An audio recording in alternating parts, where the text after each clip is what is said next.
ঘাটালে তৃণমূল ছেড়ে বিজেপিতে যোগ শতাধিক মহিলার।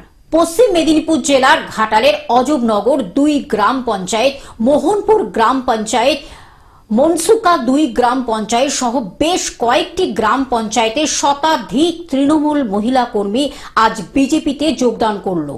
বিজেপিতে যোগদান দিলাম। আমার ভালো লাগে না ওই দল, কেননা আমি এতদিন ধরে করে আসছি, দেখতে পাচ্ছি যে রাজ্যের কি পরিস্থিতি। দুর্নীতি থেকে কাটমানি থেকে সবকিছু চালু আছে এই রাজ্যে। মানুষরা বেরোলে সুরক্ষিত পাচ্ছে না, ভাই বোন বলো, মা বোনেরা বলো, কেউ সুরক্ষিত নেই এই সমাজে।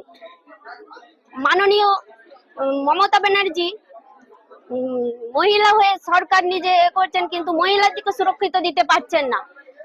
কারণ এই আরজি কল বলুন, দুর্গাপুর বলুন, যেসব ধর্ষণ কাণ্ড চলছে দেখে আসছি আমরা, নিউজের মাধ্যমে দেখছি যে আমাদের যে বাচ্চারা ভবিষ্যতে যে সুরক্ষিত পাবে সেইটা পাওয়ার আশা নেই। কারণ না, এই যে দুর্নীতি চলছে, এই কারণে আমরা বুঝে গেছি যে মা বোনেরা সবাই বুঝতে পারছি যে আমাদের বাচ্চাদের ভবিষ্যৎ অন্ধকার। কারণ রাস্তাঘাটে বেরোলে 10-12 বছরের মেয়ের দিকে পর্যন্ত ধর্ষণ করছে শিশু দেখে। আর আমার দিকে সতর্কতা হতে হবে। বিজেপির ঘাটাল বিধানসভার দলীয় কার্যালয়ে তৃণমূল ছেড়ে বিজেপিতে যোগদানকারী মহিলা কর্মীদের হাতে বিজেপির দলীয় পতাকা তুলে দেন ঘাটালের বিজেপি বিধায়ক শীতল কপাট। এছাড়াও উপস্থিত ছিলেন একাধিক বিজেপি নেতৃত্ব। তৃণমূল করতাম, বিজেপিতে যোগ দিলাম।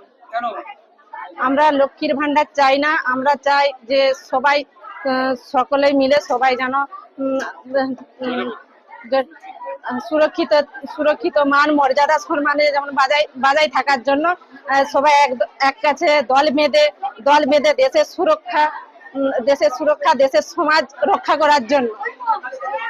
তারপর এই যে ভাই বোন দাদা দিদি লেখাপড়া শিক্ষিত হয়ে বসে আছে, তাদের সমাজ সেবা রক্ষা করার জন্য আমরা বিজেপিকে আনার জন্য চেষ্টা করছি। সবাই মিলে এক হাতে হাতে হাত রেখে এই বিজেপিকে আনার চেষ্টা করব। এবং এই 2026 সালে আজ থেকে সবাই একদল হতে চাই আমরা। যদিও এই যোগদান বিষয়ে ঘাটালের তৃণমূল নেতা বিকাশ কর জানান, বিধানসভা ভোট যত এগিয়ে আসছে বিজেপির নাটক বাড়ছে, আর অন্য কিছু নয়। জনগণ তৃণমূলের সঙ্গে ছিল, আছে, থাকবে। মহিলারা আজকে যোগদান করেছে, তাদের স্পষ্ট বার্তা যে আমরা 500 টাকা 1000 টাকা চাই না, আমরা সম্মান চাই। তাই পশ্চিমবাংলার মাটি থেকে মমতা ব্যানার্জিকে উৎখাত করতে হবে।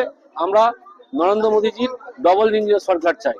পশ্চিম মেদিনীপুর থেকে কল্যাণ মণ্ডলের রিপোর্ট, গ্লোব নিউজ। এখন থেকে গ্লোব টিভি দেখুন আপনার স্মার্টফোনেও। গুগল প্লে স্টোর অথবা অ্যাপল স্টোর থেকে ডাউনলোড করুন গ্লোব টিভি লাইভ অ্যাপ। এছাড়া জিও টিভি অ্যাপ থেকে দেখুন গ্লোব টিভি লাইভ।